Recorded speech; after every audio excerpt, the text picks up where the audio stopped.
que ao fim percebi, meu pecado recaiu em Jesus.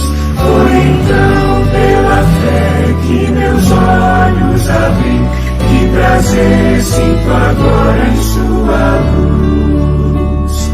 Temor da morte eu já senti, pairando sobre mim.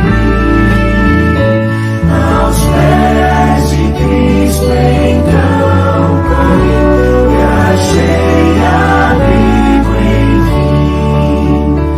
Foi na cruz em que ao fim percebi, meu pecado recaiu em Jesus. Foi então pela fé que meus olhos abri, que prazer sinto agora em sua luz.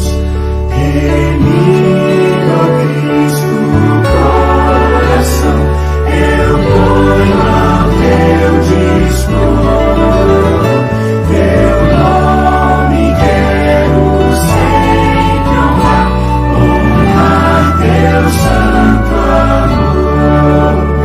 Foi na cruz em que ao fim percebi, meu pecado recaiu em Jesus. Foi então pela fé que meus olhos abri, que prazer sinto agora em sua luz.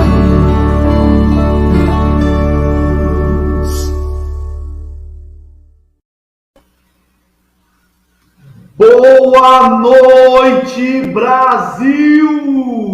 Olha só, nenhuma referência ao que vai acontecer a partir dessa semana. Mas boa noite, Brasil! Sejam todos bem-vindos depois de uma temporada, né? Algumas pessoas perguntaram assim: Gerê, você foi demitido? Não, gente, eu não fui demitido, não. A presidente geral para todas as nações, ela não me demitiu, não, viu? A professora Célia. É que eu estava com alguns problemas e eu não podia participar, mas estou de volta. Como dizia aí um cidadão no passado, vocês vão me aturar, gente, vocês vão me aguentar. Muito bem, é um prazer, viu? É um prazer estar com você. Que você tenha uma ótima semana, que você possa se debruçar na palavra de Deus e estudar a lição, ok? Deixa eu apresentar aqui os nossos convidados de hoje. Vamos começar pelas damas, ou pela dama, né? Porque só tem uma, então é pela dama. Vamos lá, boa noite, Raquel Reis, seja bem-vinda. Muito boa noite, é um prazer estar aqui de novo, viu? Muito gostoso estar com você. Ô, Raquel, eu vi que você conhece de tecnologia, que você já trocou o nome, ó, agora está aparecendo. Já troquei o nome. Raquel, seja bem-vinda, é uma alegria estar contigo. Muito obrigada. Você está... É São Paulo, né? Onde é que você está? Conchal. Pertinho de Engenheiro Coelho. Isso. Conchal está para frente, não é isso? Para frente. Para lá e para frente. 20 minutos. 20 minutos. Então tá bom. Vamos lá. Vou apresentar agora meu companheiro. Ó, nada, não tem alusão a nada, viu? Mas é meu companheiro, meu compadre, Enio Rodrigues. Como vai, meu amigo? Ô, grande compadre, meu amigo Gerê, boa noite a todos. É muito bom estar sempre aqui com vocês para estudar a palavra de Deus. É sempre um grande prazer. Ô, Enio, eu ainda sonho com aquele dia... Ó, até parece assunto bíblico, né? Eu ainda sonho com aquele dia de poder ver você pessoalmente. Está mais perto do que longe agora, se Deus quiser. Com a graça de Deus, muito em breve estaremos juntos aí para tomar uma água de coco. Se Deus quiser, todos juntos. Amém. E hoje, nosso terceiro convidado, né? O nosso convidado, né? Porque o Enio e a Raquel, eles não são mais convidados, eles já têm cadeira, eles já têm currículo aprovado aqui, então eles não são convidados. Agora, o nosso convidado de hoje, ele vem lá de Gravataí. Luiz Emílio, boa noite, irmão. Boa noite, meus queridos. É um prazer estar com vocês aí. Tá? Seja da minha bem-vindo. terrinha, que eu nasci aí pertinho de vocês, né? Mas hoje você mora em Gravataí, é isso? Moro em Gravataí, morei em Porto Alegre nos últimos 40 anos. Gravataí é Paraná? Não, é no Rio Grande do Sul, é uma cidade satélite, é uma cidade próxima a Porto Alegre. Tanto que eu trabalho em Porto Alegre e moro num sítio aqui. Ah, é tipo Campinas Paulínia, talvez? É mais perto um pouco ainda, porque Gravataí faria parte da região metropolitana de Porto Alegre, é isso? Exatamente. Ah, É a segunda economia do Rio Grande do Sul aqui, depois da capital. Que legal. E o que você faz na vida, Luiz? Eu estou fazendo umas perguntas para o pessoal te conhecer. É bom, porque assim fico conhecendo vocês também.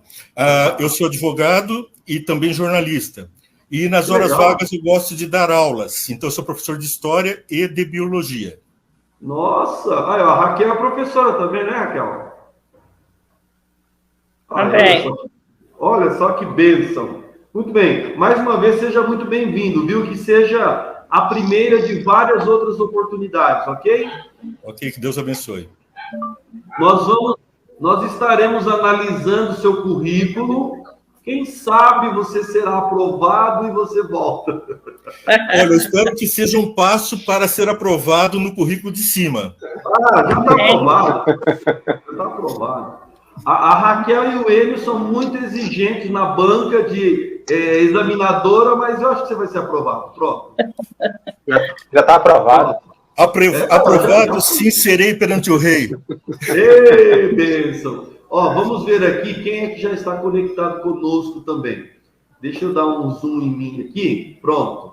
Vamos lá. Vamos ver quem que já está participando, falando, interagindo. Opa, não. Passei. Leandro Ribas, meu grande amigo Leandro Ribas. Boa noite, queridos irmãos. Deus abençoe a todos. Aí a Rita Serafica, boa noite com Jesus. Nazareno Azevedo, lá do Nordeste. Ele está aí, perto do Enio. Eu não me lembro aonde, eu nunca me lembro de onde ele é, mas ele é aí do Nordeste, entendeu? Ó.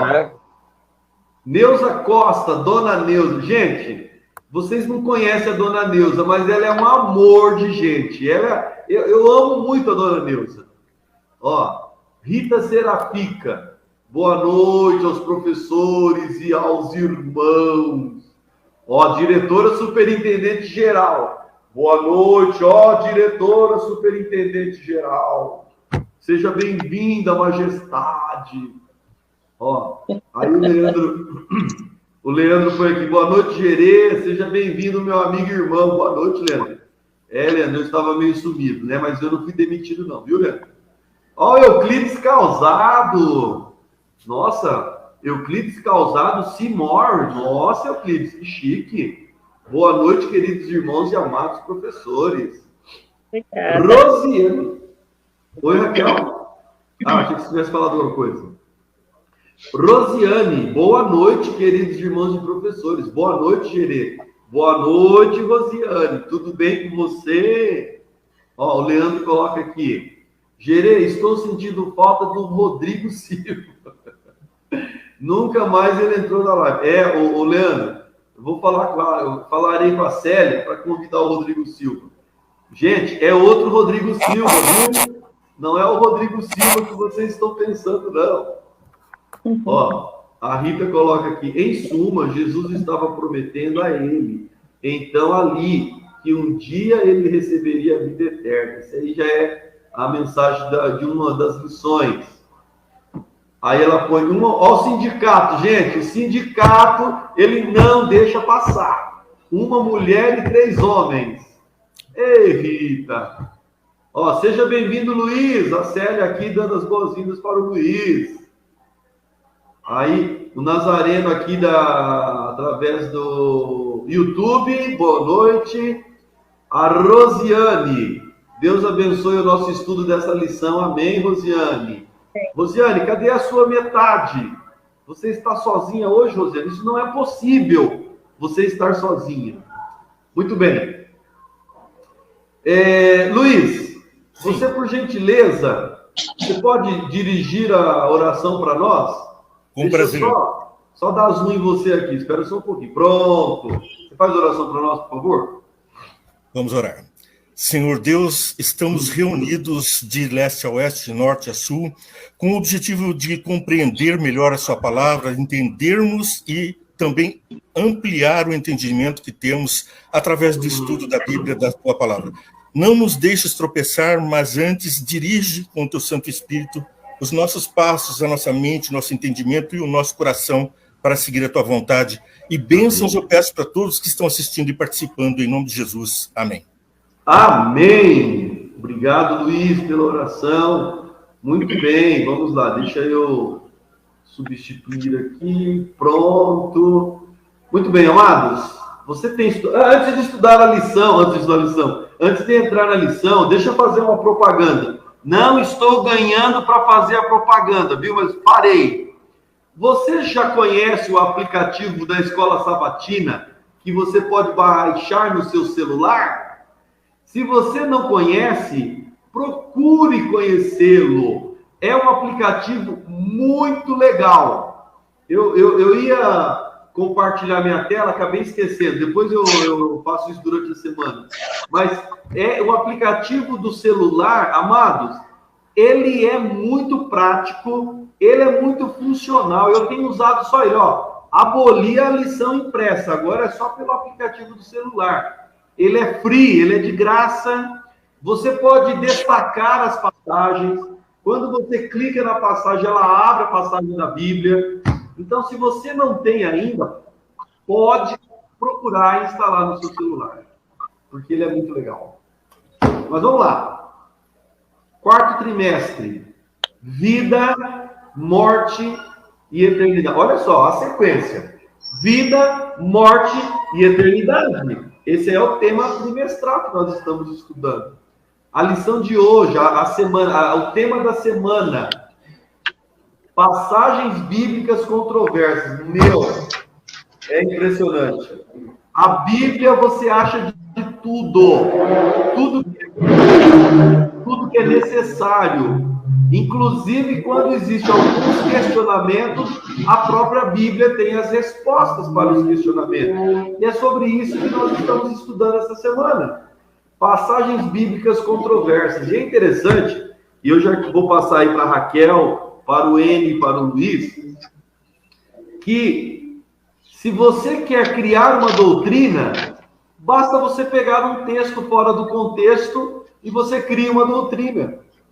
Né? E é assim que surge as doutrinas espíritas da vida, imortalidade da alma, e nós temos estudado esse trimestre, até a semana passada, né? Temas comprovando que não existe a imortalidade da alma.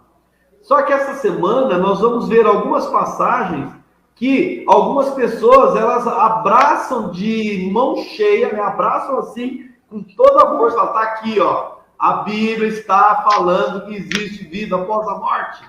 Então nós vamos entender isso um pouco melhor. E olha o título de hoje. Hoje comigo no paraíso. Essa passagem, nós vamos falar dela na segunda-feira, você vai ver que é interessante demais.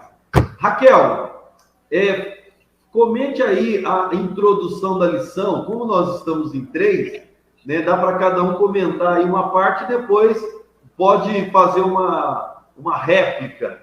Mas comenta, faz a introdução da lição aí, Raquel. O que é esse tema? Passagens bíblicas controversas. Existe isso na Bíblia, Raquel? Que absurdo é esse? E como existe, né? Primeiro, às vezes, começa na cabeça da própria pessoa que lê, como você colocou, né? A leitura, uma vez eu me lembro que uma pessoa leu um verso e ela leu o português errado. E por ler o português errado, ela interpretou erradamente. E eu peguei o verso, olhei com ela e li com ela, falei, não é bem assim, olha bem como você leu. Então, às vezes, a própria pessoa faz isso. Mas também existe pela dificuldade de tradução, né? As pessoas que traduziram, pelo menos a nossa parte de hoje, né? Como diz aqui, são estudiosos bíblicos que criam na imortalidade. Então, às vezes, né? No dogma, nas traduções, então elas vão passando e às vezes acontece isso mesmo. Mas tem, sim, passagens bíblicas controversas, né? E na parte de hoje, você quer que eu já vá para de hoje, no início? Não. Você dá uma geralzona assim, aí depois o Enio e o Luiz, eles comentam mais especificamente. Você pode dar uma pincelada geral. Então, mas entrando na de hoje, né? Sim, então, até isso. Domingo, nós estamos tendo a lição a partir de segunda-feira, então domingo nós não estamos tendo. Então, você pode dar uma pincelada aí, preparando o Enio e o Luiz para fazerem os comentários. Entendi. Eu nunca participei na segunda-feira, sempre é na última, na quinta-feira. Mas, então, existem, sim, as passagens. Essas passagens precisam ser bem entendidas, bem compreendidas, não só a base do grego ou do hebraico, quando elas estão na Bíblia, mas também a base, outra coisa também, né, da tradição judaica, precisa também ser rebatida no sentido de teólogos, pessoas que estudaram, colocar o que é realmente, né, a tradução, estudar. É o que eu sempre falo, quando tem um trimestre, a gente precisa parar, esmiuçar, fundo naquele tema, para a gente não ficar com dúvida. Porque a lição, a gente sabe, de 5 em 5 anos vem um tema, e a gente já precisa, né, estar bem, vamos dizer assim, bem sabidinho em cada tema. Eu sempre luto com a igreja para isso, estude, se aprofunde, pesquise, cada trimestre, para a gente não ficar com dúvida em nada. E o verso, por exemplo, vocês examinam as escrituras, porque julgam ter nelas a vida eterna, e são elas mesmas que testificam de mim. Esse verso é uma colocação que disso que eu estou falando, né? Pesquisar, examinar, buscar. A partir do momento que a gente busca e pesquisa, em todos os sentidos, não é só ler ali, porque às vezes a leitura ali não traz o profundo que a gente precisa. E elas testificam de Jesus, da maneira certa, não interpretada erradamente. Então a gente precisa ver isso. E realmente, Cristo nunca omitiu a verdade, como diz aqui, ele sempre falou a verdade. Às vezes era mal interpretada, não só pelos ouvidos humanos, mas pela tradição, pelas pessoas que ouviam, né? E tem gente que faz questão mesmo de virar, né, às vezes, uma passagem para causar dúvida em outras pessoas. E essa questão, por exemplo, o rico, Lázaro, a parte da cruz, cada partezinha dessa semana são pedacinhos que levam outras pessoas, outras crenças, a fazer completamente diferente. E a gente precisa estar biblicamente embasado para isso, buscar teólogos que pesquisaram em cima disso, para a gente chegar à conclusão de que a gente precisa ter uma profunda compreensão desses versos, desses temas, né? Para a gente não ter dúvida nenhuma. Ok, Raquel, obrigado aí pelos seus comentários. Uma coisa interessante o que você falou, Raquel, e eu quero destacar, amado, você que está nos assistindo, presta atenção. A Bíblia que nós temos hoje, na sua maioria, ou na maioria das suas versões, elas foram traduzidas por padres. Foram traduzidas, né, pela Igreja Católica. E a Igreja Católica, ela como ela crê na questão da imortalidade da alma, de que você tem que rezar pelos mortos, etc, etc. Então, veja, e nós vamos falar isso depois, na segunda-feira, eu volto a tocar nesse assunto, mas entenda o seguinte, amado, o hebraico, né, o Velho Testamento é escrito em hebraico, o Novo Testamento é escrito em grego, mas principalmente o hebraico, ele não tem pontuação, ele não tem as vírgulas da vida. Então, o tradutor, com base no conhecimento, e a Raquel ela comentou isso, com base no conhecimento e com base na cosmovisão que ele tinha, ele ajustava algumas palavras dentro daquilo que ele entendia que era o mais coerente, né? E nós também já falamos isso no começo do trimestre, tá? Então nós temos que tomar muito cuidado com isso. É por isso que o ideal não é que você tenha apenas uma Bíblia, mas que você tenha várias versões, para você poder ver o texto e olhar as várias versões. E uma coisa interessante, que quando você pega a Bíblia em inglês, às vezes, nitidamente, você vê a diferença. Porque muitas palavras do hebraico não existiam no português. Não existia nem até no inglês, né? Então, se usa palavras que são mais próximas, né? Sinônimas. Mas não sei. Nem vogais não tinha, né, Jeremias? Exatamente. Nem as vogais não existiam. Correto, né? Foram os maçaretas, parece Maçoretas. Que é maçoretas. Maçoreta. Maçô, né? É. Isso. Eles que introduziram as vogais, né, no hebraico. Então, é de extrema importância nós estudarmos e não nós lermos simplesmente a palavra de Deus. Mas vamos lá. Meu professor de Recife, Enio Rodrigues, meu compadre. Enio. Oi. Domingo vem falando sobre Lázaro, Rico e Lázaro. E certamente você que está assistindo conosco, e o Enio, e a Raquel, e o Luiz, certamente nós já ouvimos muita discussão sobre essa passagem, esse trecho, né, o Enio? Não, porque tá aqui, ó. O Lázaro estava no céu, o rico foi para o inferno. O que nós podemos aprender dessa passagem de hoje, aí, da lição de hoje? De hoje não, de domingo, Enio? Existe esse negócio de inferno e céu? Eles se comunicam? Como é que é isso? A primeira coisa é essa, né, Gerê? Se a gente for levar ela ao pé da letra, a gente começa a ver muita contradição em relação ao que todo o outro restante da Bíblia fala a respeito do estado dos mortos. E uma coisa que a lição destacou, que eu achei muito interessante, foi justamente isso, né? Que ela faz esse comparativo. Se essa parábola, que vários teólogos entendem como uma parábola que Jesus utilizou, que era uma parábola daquele tempo para ensinar algumas lições, e ela não é literal, como uma parábola é uma história fictícia para ensinar uma lição. Mas se a gente fosse tomar ela pelo pé da letra, ela seria totalmente incoerente, né?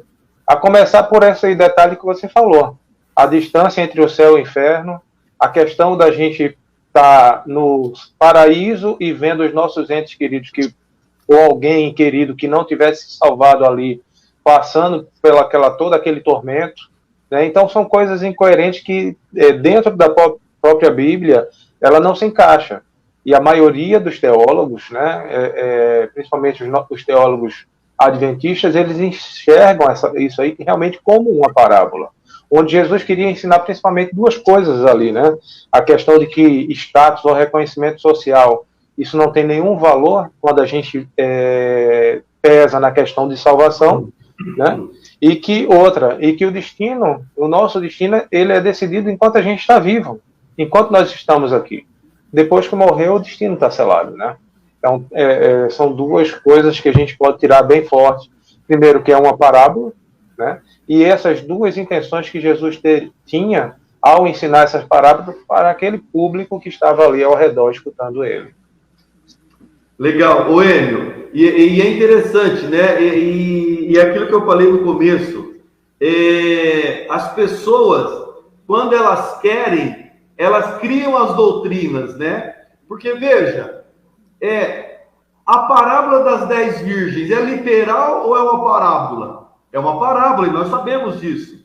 A parábola das dracmas perdidas é literal ou é uma parábola? É uma parábola. Ora, por que o rico e o Lázaro tem que ser literal? Né? Ah, não. Todas as outras são parábolas, mas o Lázaro e o rico, isso aí é literal. Quer dizer, são argumentos que as pessoas usam para poder defender uma tese, né? Ou seja, de acordo com o interesse de cada um. E isso que é perigoso, né? Quando nós estamos estudando a Bíblia. Certo? Muito bem. Alguém quer fazer algum comentário aí sobre esse tema aí? Podemos ir para segunda-feira? Ok. Vamos para a segunda-feira, então. Luiz, você agora senta na cadeira dos sábios. Nossa, que responsabilidade. Hoje eu sento na cadeira. Já estou enfatizando a palavra hoje dentro do contexto.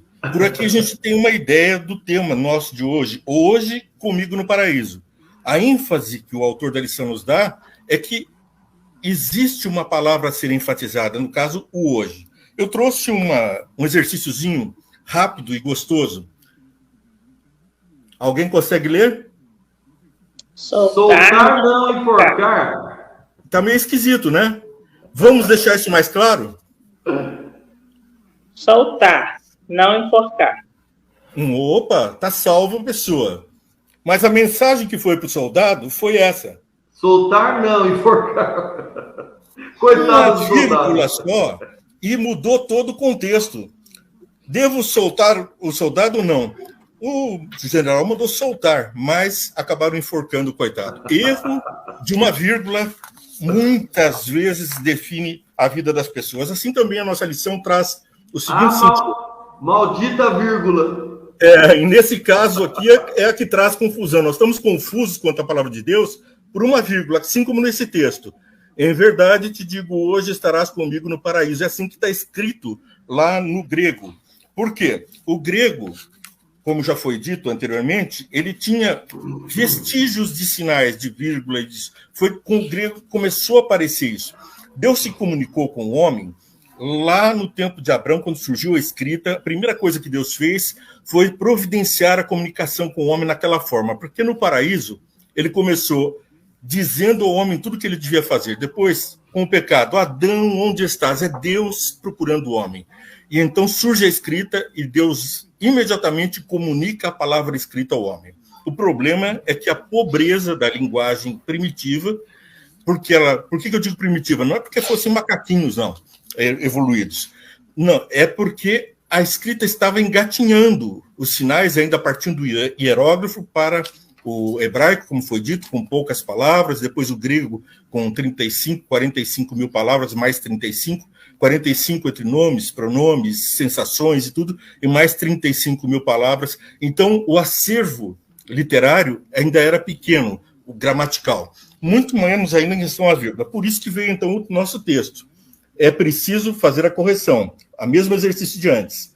Em verdade te digo, hoje estarás comigo no paraíso. A maior parte das Bíblias está escrito desse jeito. E eu quero contar rapidamente por que isso aconteceu, sendo que o correto não seria nem como nós temos dito por aí. Em verdade te digo hoje, estarás comigo no paraíso, está mais próximo da verdade. Eu entendo e encontro nos escritos de Ellen White dessa forma. Eu repeti 3 vezes para grifar bem. Em verdade te digo, hoje, a ênfase de Jesus para aquele momento da salvação daquela alma, estarás comigo no paraíso. Então, uma garantia real. A ênfase que foi trazida, conforme Parotsky, o pastor Wilson Parotsky, doutor em teologia, nesse sentido. Eu trouxe, não vou me alongar nisso, mas a título de curiosidade ainda, os primeiros sinais que se encontrou na escrita a partir de tempo de Jesus. Uma tentativa de fazer as vírgulas, os pontos, porque os textos antes eram assim. Eu trouxe aqui a representação de alguns textos que foram encontrados, por exemplo, no século IV a.C., um pouquinho antes de Jesus, portanto, era assim a escrita. E nós podemos observar que é difícil distinguir até mesmo a letra nesse papelzinho roto, né? Que se dirá, então, confundir um pontinho com uma vírgula, ou com ausência, ou uma sujeirinha ser confundida como um ponto. Então, não apenas o ideário, já contaminado até pelos saduceus, por todos os estudiosos da Bíblia no correr dos séculos, pela contaminação do homem, mas aqui nós temos 2 princípios que devem ser relevantes para o nosso estudo. Primeiro, a profecia não se contradiz. O verdadeiro profeta, ele fala e acontece, o contexto, é o texto dentro do contexto para ser entendido, ele não pode ser separado, porque senão vira pretexto, já sabemos disso. um texto fora do contexto é um pretexto. E se nós formos entender isso de uma maneira diferente do que como foi colocado aqui, em verdade te digo, hoje estarás comigo no paraíso, nós estaremos fugando do princípio geral da Bíblia e dos versos que vamos ler logo mais aí, que eu acho que algum colega vai apreciar. Esse já é do 2º século, já tem pontos, já tem vírgulas, é um ensaio. Aqui o livro de Apocalipse já havia sido escrito, né? Mas os profetas estavam adaptando a sua ideia hebraica ao texto grego. Eles ainda estavam em formação. Eles tinham a ideia hebraica e o texto grego, e faziam um grego meio hebraizado, por assim dizer, né? Quase que um braille. E depois acaba ficando esses papiros onde se encontrou a Bíblia e onde se tenta, então, fazer a melhor tradução possível dentre os vários manuscritos que foram encontrados. E então vimos que os símbolos eram confusos e, pior, mudavam. Por exemplo, 2 pontos poderia significar ponto final num período da história ou vírgula num outro lugar. E poderia não existir, porque o hebraico não tinha, como já foi dito pela colega, e então o que acontece? Isso criava uma confusão literária. E como já foi dito também, que os tradutores da Bíblia estavam contaminados com a ideia da imortalidade da alma, nós entramos nesse paralelo. Acho que algum colega vai se prontificar a ler os textos que o autor sugere. Eu não quero me alongar, tomar muito espaço na fala, porque como principiante me ensinaram que quem começa falando tem que começar miudinho. Não sei se passo a bola ou se a gente lê o texto.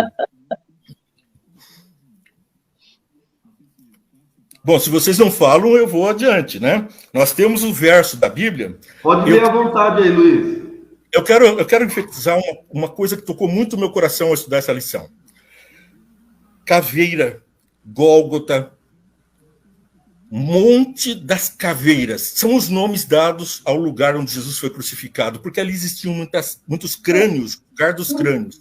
Por quê? Porque ali era um lugar da execução de criminosos.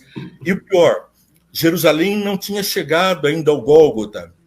O que faziam em Jerusalém? O lixo da cidade era recolhido e jogado muro afora para ser queimado em lugares um pouco distantes da cidade. Perto do Monte da Caveira se queimava o lixo. Entre o lixo, os animais imundos que morriam, as pessoas que morriam também, às vezes eram enterradas, às vezes cremadas, se estivessem com doenças como a lepra, por exemplo. Ali era um lugar fedorento, sujo. E tinha que passar por essa sujeira para chegar ao Monte das Caveiras. E agora eu faço a minha analogia. O Monte das Caveiras representa a mim uma das caveiras que estava lá para encontrar com Jesus. Mas tinha 2 caveiras que eu quero chamar a atenção. Essas 2 caveiras que estão lá, elas são encontradas em Lucas capítulo... Vamos ler Mateus 27, 44. Ele confiou em Deus, que Deus o salve agora, se ele tem compaixão, pois disse, sou o filho de Deus. Aqueles estavam acusando Jesus que estava na cruz. Chama atenção. Igualmente, o insultavam os ladrões que haviam sido crucificados com ele. A ênfase é para os 2 ladrões, talvez até existissem outros, mas os 2 ladrões estavam insultando Jesus naquele momento.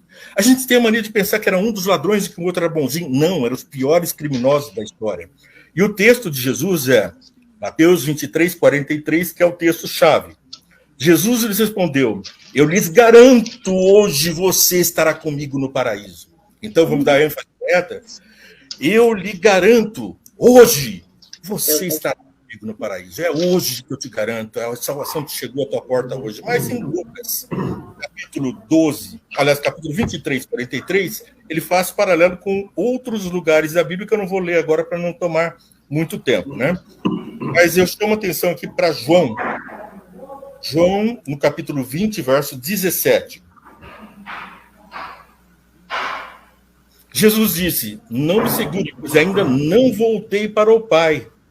Vá, porém, aos meus irmãos e diga-lhes, estou voltando para o meu Pai, o Pai de vocês, para meu Deus e o Deus de vocês. Porque Jesus não tinha ido ainda ao Pai, ele morreu. E quando ele disse para o ladrão na cruz que havia se convertido, e como é que o ladrão na cruz se converteu? porque quando Jesus estava sofrendo, ele disse a seguinte palavra que tocou o meu coração: Pai, perdoa-lhes, eles não sabem o que fazem. O ladrão tomou um choque. Eu estou insultando ele. Eu estou na cruz ao lado dele e ele ainda diz: perdoa. Com certeza, o amor constrangeu aquele ladrão. E agora, ele que estava antes insultando e que tanto Mateus como também Lucas relataram isso, como João também, nós vamos ver que esse ladrão agora passa a repreender outro ladrão. Aqui está no verso 35 do capítulo 23 de Lucas. O povo ficou observando e as autoridades o ridicularizavam. Salvou os outros, diziam: salve-se a si mesmo, se é o Cristo, Deus o escolhido. Então, os ladrões zombando, o povo zombando, e no verso 40, mas o outro criminoso o repreendeu, dizendo... Esse aqui é o único evangelho, Lucas é o único que fala da conversão desse criminoso.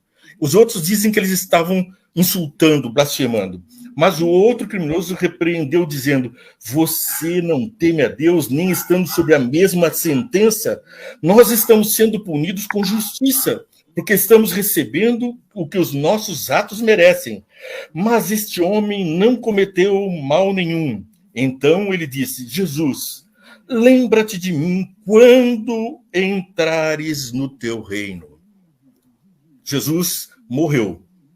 E logo que morreu, pediram o corpo dele. E aí, quando foi confirmado que ele estava morto, Pilatos se surpreendeu de que Jesus já estivesse morto, porque era muito cedo, se esperava que eles sofressem por pelo menos uns 2 dias antes de morrer. Por isso quebravam as pernas dos criminosos, porque eles estariam ainda vivos, noite adentro, madrugada adentro, para apressar a morte e para que não fugissem. Portanto, o ladrão não morreu imediatamente. Teve as pernas quebradas e provavelmente morreu, não se sabe quando, 1, 2, 3 dias depois. Jesus subiu. Não, ele desceu à sepultura. Ele morreu, ficou no estado de inconsciência. E depois que ele ressuscita, eles não me toquem porque ainda não foi ao Pai. Então ele não foi aos céus. Não teria como se encontrar com o ladrão que provavelmente, além de estar vivo ainda, não tinha subido aos céus. E se ele subisse, Jesus estaria descendo, não se encontrariam, né? Além dos versos outros, que eu acho que alguém deve ler, para calar minha boca um pouquinho, né? Tem mais um verso interessante que a lição fala. Alguém gostaria de ler para nós ou continuo? A lição nos traz ainda outras referências, né? O pastor Wilson Paroski nos adverte que Lucas... Você tem mais 2 minutos. Então tá bom, obrigado, viu? Obrigado, você é muito complacente. Então eu vou... O que acontece? Lucas tinha tendência de juntar o advérbio com o verbo. Era um estilo literário. Por esse estilo, justamente, que pode ser reconhecido que ele também escreveu o livro Atos dos Apóstolos. É uma característica dele, assim como você tem o seu jeito de escrever, eu tenho o meu de falar, ele costumava juntar. E essa ênfase nos traduz que o verbo que está ali, o verbo semeron, ele estava atraindo essa palavra. Por isso, nós devemos ler, conforme traz o autor aqui, que é doutor em teologia, e ele traz isso, o Wilson Paraus traz isso no comentário, né? E aqui vou ler, então. Em verdade, lhes digo hoje, você estará comigo no paraíso. Então, a tradução correta é trazendo o verbo próximo ao advérbio, né? Em verdade, te digo hoje, você vai estar comigo no paraíso. A ênfase é salvação. E por falar em salvação, aquelas caveiras que estavam lá no Gólgota, e eu me coloco lá junto porque eu sou um pecador, tanto quanto os ladrões, quanto aquelas caveiras que estavam lá. E para melhorar nossa memória, quando Jesus disse está consumado, algumas daquelas caveiras ressuscitaram. E quando Jesus ressuscitou, milhares subiram aos céus, primeiro testemunhando em Jerusalém, depois subiram aos céus, estão lá nos aguardando, como prova de que nós também iremos lá. Mas Jesus prometeu, vou preparar-vos lugar. E quando eu for e vos preparar lugar, virei outra vez e vos levarei para mim mesmo. Então, quando que Jesus vai levar o ladrão que morreu? Eu você e todos nós que pecamos e que estamos salvos pelo poder de Jesus, ele vem, ele voltará, ele foi preparar lugar para nós. Não tinha lugar para nós no céu se Jesus não fosse preparar a salvação. Não é espaço físico, é consagrar, é solidificar a salvação, é a cruz ser aceita nos céus. Aí o nosso lugar foi ali confirmado e foi conquistado. A cabeça da serpente foi esmagada na cruz. E agora sim, tem um lugar que está sendo preparado para nós, porque o universo está julgando nos concílios celestiais as 99 ovelhas do rebanho que Jesus deixou no universo dos outros mundos, estão contemplando essa ovelha perdida, que tem dois significados: o planeta Terra como ovelha perdida, eu como ovelha perdida, você, ovelhinha de Jesus, que está sendo salva pelo poder de Jesus, e tem um lugar que está sendo preparado para você. Portanto, não pense que algum morto está nos céus, porque não tinha ainda lugar preparado. Jesus sequer tinha sido aceito o seu sacrifício por Deus o Pai. A confirmação do universo está consumado, a palavra de Jesus retumbou e foi até os céus, e lá chacoalhou o universo. Não foi só a terra que chacoalhou, porque quando Jesus morreu, disse está consumado, raios, trovões, relâmpagos, terremotos, almas, pessoas surgindo da morte. Agora o universo se chacoalha e a salvação é para mim e é para você. Eu fico emocionado com essa mensagem, porque eu sou das 99 ovelhas que precisam ser resgatadas, que estão aqui no Monte das Caveiras. Satanás nos prendeu, sequestrou, mas Jesus nos salvou. Amém. Muito bem, Luiz. O Enio, ele foi aprovado ou não, Enio? Aprovadíssimo, meu amigo. Desde o início. Ele deu uma aula para nós hoje. Eu aprendi mais hoje do que 30 anos de igreja. A mensagem de Deus é poderosíssima, né? E ela traduz assim de uma forma que nos dá confiança. Eu gosto de entender a Bíblia sob o ponto de vista da ciência. Eu não posso me conformar sobre o ponto do místico ou do ponto das ideias religiosas. Eu gosto de pensar na Bíblia como um livro de história, de biologia, um livro de filosofia. É um manual de vida que é consagrado em qualquer área do conhecimento humano. Desprezar qualquer pedaço da Bíblia, como tem as novas religiões fazendo, ou como as religiões antigas estão querendo fazer, tirar um pedacinho dos Gênesis aqui, esse pedaço não serve para mim, quem sabe eu vou entender esse texto fora do contexto. E aí entra o dedo do diabo. E Jesus escreve com o dedo os 10 mandamentos e o diabo vem rabiscar por cima. Então eu gosto do livro Ciência. Eu acho que o que me encanta na Bíblia é o quanto de conhecimento ela pode nos dar sobre o nosso dia a dia, né? E Amém. Poder de transformação. Amém, muito bem. Vamos ver aqui, ó, a Marta Minei, ela coloca aqui assim: boa noite a todos os irmãos. Aí o Jonatas Batista, boa noite a todos. Muito bem. Quem vai fazer a oração final vai ser a Raquel. Então, Enio, diante de tudo isso que nós conversamos, nós apresentamos aqui, Enio, que mensagem você deixa aí como fechamento para as pessoas que ainda acham que esses textos têm a ver com temas totalmente contraditórios à Bíblia, né? Como foi colocado hoje, né? Se nós entendermos que tanto a parábola do rico e do Lázaro, quanto o erro gramatical aí da cruz, se nós entendermos que isso é uma verdade, nós anulamos o resto da Bíblia. O que dizer, então, para essas pessoas, meu amigo? Querida, a Bíblia, ela mesma se explica, né? A chave de entendimento da Bíblia é a própria Bíblia. Então, quando a gente começa, e ela mesma dá o conselho, né? Um pouco aqui, um pouco ali. Exato. Então, para tudo, a gente tem que estudar assim. Então, se um texto está difícil, lê o capítulo. Se o capítulo está difícil, lê o livro. Se o livro está difícil, lê a Bíblia toda, porque quando a gente vai ampliando, vai fazendo esse macro, a gente começa a entender e compreender e perceber que dentro da Bíblia as ideias elas vão seguindo, né? Elas vão seguindo uma mesma lógica. pegando a questão da morte, a gente vê que em toda a Bíblia sempre foi comparado a um sono. O pensamento hebraico, o pensamento judeu, sempre foi essa questão da dualidade da alma, corpo, a alma é boa, o corpo é ruim, isso é grego. A gente vê que isso é pagão. A gente reporta também o Egito, aquela que tinha uma religião tão diversa, tão complicada para explicar a morte, para tentar solucionar o problema da morte, quando a Bíblia já vem claramente, de uma maneira simples, dizendo: a morte é um sono.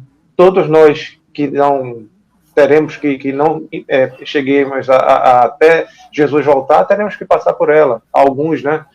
Deus permita que nós sejamos a última geração e possamos contemplar o nosso Senhor. Mas, enquanto isso, a gente está dormindo. Né? Então, o que eu deixo é isso. A gente precisa se aprofundar mais e não se apegue apenas a um texto, compare ele com outros textos a respeito do mesmo assunto, que a sua mente vai clareando e você vai conseguir realmente entender o texto plenamente. Amém, Enio. Ô, Enio, e deixa eu dar zoom em mim aqui, espera aí. Pronto. Ó, amado, o Enio, ele disse o seguinte: você lê um verso, se você não entender o verso, leia outro verso. Se você não entender, leia o capítulo. Se você não entender, leia o livro. Se você não entender, leia a Bíblia. E se você não entender, assista a Escola Sabatina Online todos os dias. Aí você vai aprender tudo da Bíblia. Olha que facilidade. E uma coisa legal, né, Gerê? Que a nossa lição da Escola Sabatina, a gente pode dizer que é um tratado teológico, né? Exato. Que de 5 em 5 anos é profundo. Cada lição dessa é feita de uma maneira assim muito aprofundada e é um tratado teológico. É verdade. Né? Eu confesso que muito do conhecimento, olha que eu não tenho conhecimento, mas muito do conhecimento que eu tenho é graças à Escola Sabatina, é graças às lições, né? Porque é uma escola de fato, né? E nós temos que louvar a Deus por isso. Luiz, Sim. com você agora, Luiz. Deixa aí as suas últimas palavras para quem está te assistindo ou quem irá te assistir a partir de amanhã. Em verdade, eu te digo, hoje estarás comigo no paraíso. Se Amém. você acredita nisso, Jesus não morreu em vão. Se você está deixando para depois aceitar Jesus e seguir os seus caminhos, você não acredita nisso. O outro ladrão na cruz continuou zombando e não acreditou. É para você o convite. É um convite que tem que ser transformação hoje, porque aqueles que ressuscitaram quando Jesus disse está consumado, ressuscitaram transformados. Eles não morreram, estão nos céus. E então nós precisamos entender que a conversão é um ato de violência contra a morte.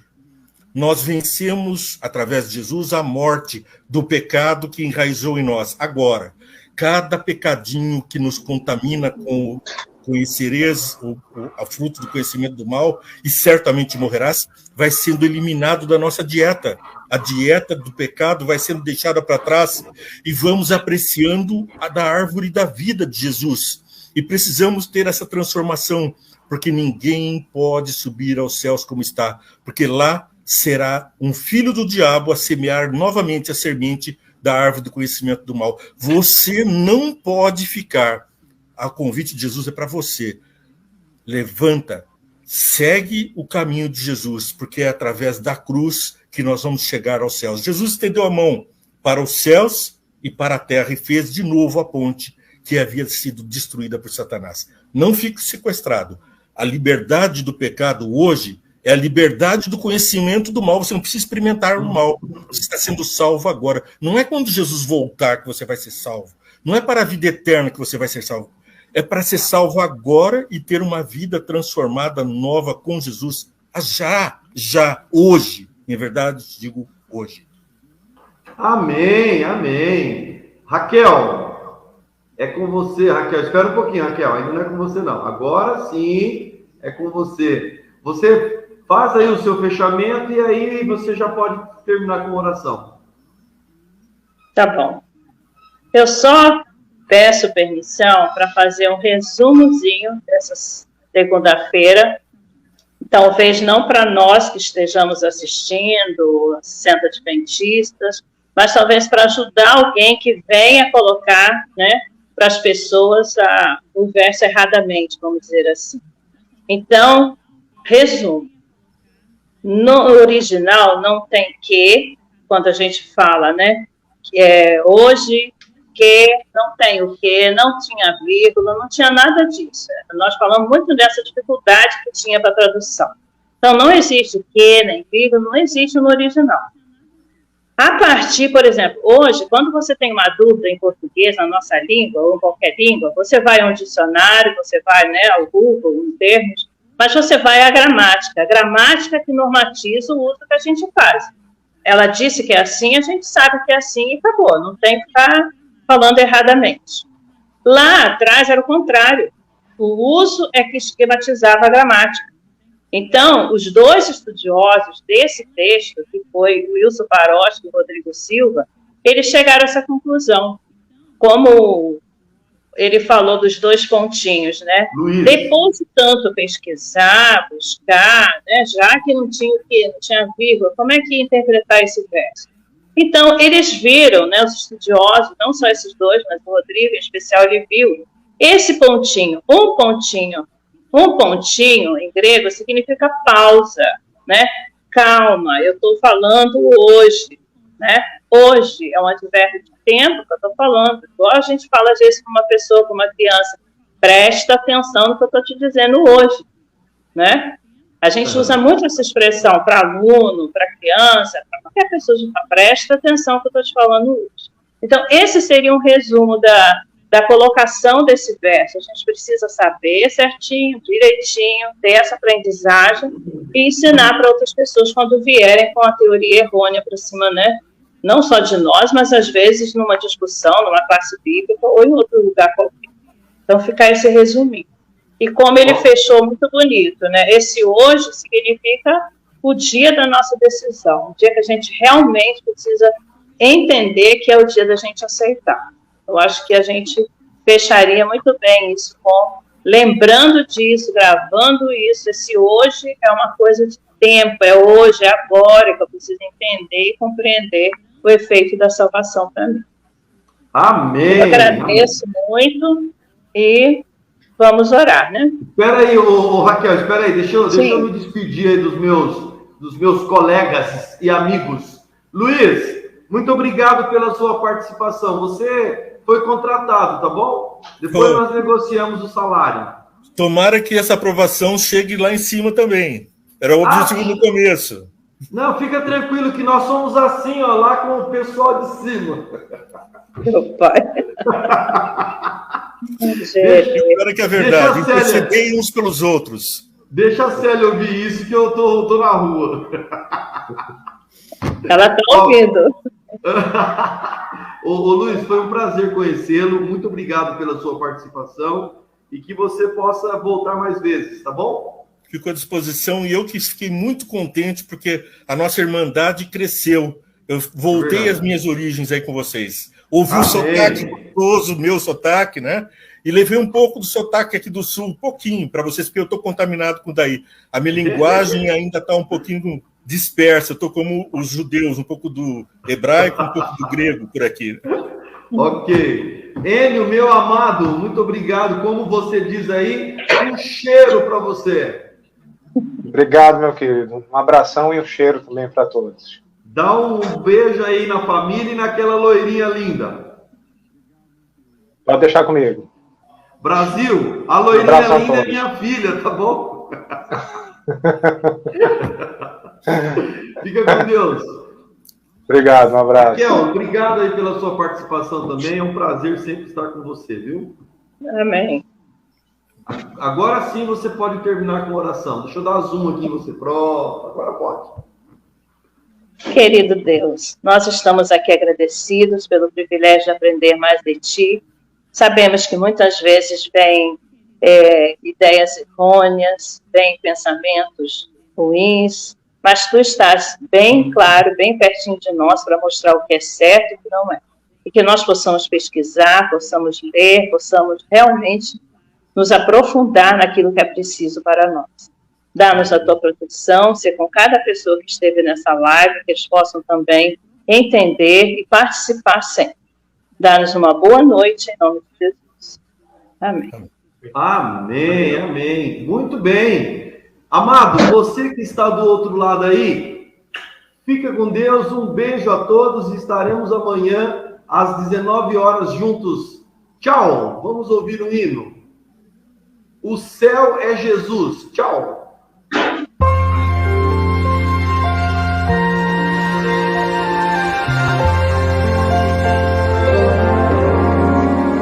Eu já ouvi falar de uma terra sem igual, e onde tudo é paz e não há lugar pro mal. Almejo este lar tão puro e sem igual, mas eu não sei o dia em que virá pra mim. Enquanto estou aqui, começo a pensar que deste bom lugar já posso desfrutar. E quando vejo manso hino, multidões cantando um hino, vejo anjos celebrando, é o céu que está chegando. Eu posso aqui provar as delícias deste lar, se eu procurar viver como meu Jesus viveu, em meio à luta e dor, eu posso estar em paz, pois meu viver já coloquei nas mãos do Pai.